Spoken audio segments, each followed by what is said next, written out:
Isabelle Maréchal. Avec son cœur de justicière, elle parle d'inégalité sans crainte. Il s'en passe des affaires sur la planète web et il y a des défis aussi. Vous avez toutes sortes de défis là, qui ont cours depuis des années. Le dernier défi TikTok là, qui semble perdurer, c'est assez inquiétant. Isabelle Perron est avec moi. Tu voulais nous en parler parce que il y a une maman qui a comme sonné une espèce d'alerte là-dessus. Complètement. Ouais. C'est pour ça qu'on en reparle encore aujourd'hui. Au fait, ça a fait le tour ABC et différents médias anglais. C'est une Australienne. Une Australienne qui met en garde le défi de TikTok, le Sunburn Tan Line. Donc, c'est de montrer son espèce de coup de soleil ou de montrer quand on a un maillot de bain, par exemple, ça fait des triangles blancs. Si, par exemple, on met un chandail plus court, plus long, on peut voir les traces de notre maillot de bain. Là. On voit que c'est plus pâle sous le maillot de bain. Donc, l'idée, c'est que tu prends un coup de soleil solide, tu mets pas de crème, tu te protèges pas, ouais. Tu brûles. Exact. Comme on dit ici, je brûle. C'est ça. Puis tu peux voir justement la démarcation de maillot de bain. On faisait ça jadis, même dans les salons de bronzage. On se mettait des fois une étoile ou quoi que ce soit à la même place pour voir la gradation du bronzage. Arrête donc. Oui. On voyait sous l'étoile, ça restait blanc, puis après ça, on devenait de plus en plus foncé, puis on pouvait montrer, j'ai déjà fait ça. Ah ouais? Ouais, c'est pas fier. Pas fier. D'ailleurs, aujourd'hui, j'ai des taches brunes d'en face pour avoir fait des affaires de même. Mais le mot-clic Sunburn Tan Line a été vu 200 millions de fois, utilisé 200 millions de fois à travers le monde. C'est très populaire, entre autres en Australie, parce que la mère qui lève la main, Rachel Blease, que vous pouvez retrouver sur TikTok avec le nom Rachel Olivia, elle a eu un cancer de la peau. Elle a eu une espèce de grande plaque brune dans le front et elle a eu ce qu'on appelle une chimiotopique. Une chimiotopique, c'est une lotion. Donc, c'est pas un grand traitement invasif. Par contre, elle doit attendre encore plusieurs mois pour savoir si ça a fonctionné. Et elle, c'est vraiment l'exposition au soleil qui a fait ça. Donc, elle, ce qu'elle dit, c'est attention au défi TikTok parce que c'est hyper dangereux. Il existe même avec ça des applications qui indiquent aux jeunes, parce que c'est surtout la génération Z qui est attirée vers le défi, des rayons UV. Quand est-ce que les rayons UV sont assez élevés pour que ça vale la peine de s'exposer au soleil pour pouvoir brûler comme il faut puis montrer ses marques de maillot? Wow. Il y a une application qui est comme ça. Ils en parlaient d'ailleurs dans les différents médias anglais, puis ils ont refusé de nommer l'application pour pas faire de promotion parce qu'à chaque fois qu'on en parle, quand on les nomme... Les gens le font. Oui, ça donne envie puis ça donne des clics aux différentes compagnies en question pour en faire la promotion. Moi, ce qui me... Je sais pas si c'est le mot fascine que je dois utiliser là-dessus, mais jadis, là, on l'a tout fait. Se mettre de l'huile, puis s'étendre sur des toits de maison, des galeries pour bronzer davantage. Ou avoir une assiette d'aluminium juste en dessous. Ouais. Mais dans le temps, on dirait qu'on n'avait pas la conscience du danger. Mais tu sais, on fumait dans les autos avec des bébés aussi. Là. Puis on prenait une petite bière pour la route. Puis, ça, on peut pas être fier de ça. Là. Dans les restaurants, il y avait une zone fumeurs, non-fumeurs, comme si la boucane n'allait pas. Dans l'avion. Dans l'avion aussi. Comme si la fumée n'allait pas se propager. Ouais. On l'a fait, nous autres, avec. On n'est pas mieux. Mais dans le temps, on n'était pas aussi conscients des dangers que d'être exposé, même avec de la crème solaire, des fois, on peut pogner un coup de soleil. Même juste en conduisant sans avoir de crème solaire, ça peut parfois nous abîmer la peau. Écoute, je trouve ça on n'est triste. pas fiers. Mais même aujourd'hui, puis peu importe l'âge que tu as, je pense que surtout nous, au Québec, on est peut-être même encore plus sujet à faire ça parce que on vient dans un pays d'hiver, les gens ont tendance à essayer. Dès qu'on peut, dès qu'on a les moyens ou la possibilité, on va dans le sud se faire bronzer un peu, prendre du soleil parce que ça nous aide. Tu sais, il y a quand même des bénéfices aussi au soleil, vitamine D, tout la ça. Bonne humeur, on dirait les journées plus longues. Ça nous fait du bien, on en a besoin. Et puis des fois, quand tu dis, j'ai juste une semaine pour me faire un petit tan, parce qu'un petit tan nous met, tu sais, ça nous met comme tu une dis. Bonne mine. Voilà. Des fois, tu coupes les coins, tu dis, bouf. Je mettrais moins de crème. Mais moi, je mets beaucoup de crème et je bronze quand même. Ben oui. C'est ça l'affaire. C'est ça qu'il faut dire. Il y en T'as a raison. beaucoup. Oui, je sais.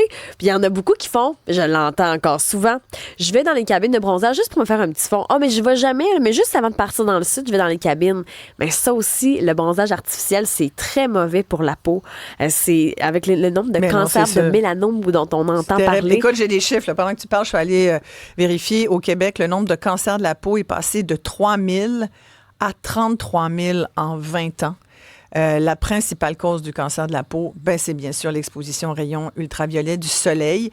Les lampes solaires des salons de bronzage, tu viens d'en parler, sont aussi en cause. Et il est en augmentation aussi le taux de mélanome aux États-Unis, au Canada. Ça a doublé au cours des 30 dernières années. Alors, sincèrement, là, mais c'est l'Australie et la Nouvelle-Zélande qui ont les taux d'incidence les plus forts là, d'augmentation du cancer de la peau. Mais chez nous, depuis, je dirais, les dernières années, il y a beaucoup de dermatologues qui le disent. Le problème qu'on a, c'est que dès que tu as un petit bobo et que tu n'es pas sûr de ce que tu as, d'une tache qui pourrait, tu sais, qui s'agrandit. Ou des grains de beauté, là. Essaye de trouver un dermato, toi, pour le fun. C'est ça. C'est difficile. Hey, c'est 2 à 3 ans d'attente. Donc, quand Ou alors, tu peux aller au privé pour 250$. Payer, exact. Du 5 minutes. Mais quand tu as une crainte par rapport à une tâche, tu vis avec ça, mais tu exagères pas, au fait. C'est ça l'affaire. Écoute, la dernière fois que je suis allée voir un dermatologue au privé, parce que c'est ça, là, si t'en veux un, écoute, je pense que ça a duré 5 minutes et quart. Il faut être sûr qu'il n'y ait pas de complications. Une affaire. Tu peux pas avoir 2 problèmes dermatologiques, là. Et on s'entend. Si tu as des tâches, ça en a peut-être plusieurs. Des grains de beauté 3D. Non, mais là, s'il faut qu'il y ait une intervention, c'est en plus. Ah oui. Mettons que tu as la visite, 250$, puis après ça, si tu as une verrue, c'est 50$ ou 60$. Puis là, s'il sort l'azote, ben c'est un autre temps. Puis en même temps, s'il y a une prescription, ça te coûte tant aussi. C'est fou. On est-tu comme découragés, là? Je pense qu'on est un peu... Non, mais dans ce temps-là, je me dis juste... On parlait du soleil. On parlait du soleil. Puis là, on est comme en train de devenir frustrés. Ben, au fait, ce que je trouve dommage, c'est qu'on est toujours dans un cycle. On s'améliore pas. Ça recommence. On se met cute. Je comprends pas pourquoi on n'est pas capable de pas embarquer dans ces genres de défis-là. Je comprends pas. C'est drôle. Je pensais jamais... Moi, de ce fameux défi TikTok. Moi, j'étais restée collée sur le fait qu'on n'a pas de dermatologue disponible. Mais tu vois, Yves, au 187 Cube Radio, il dit le bon vieux temps. Aujourd'hui, on a la peur constante. On a peur de tout.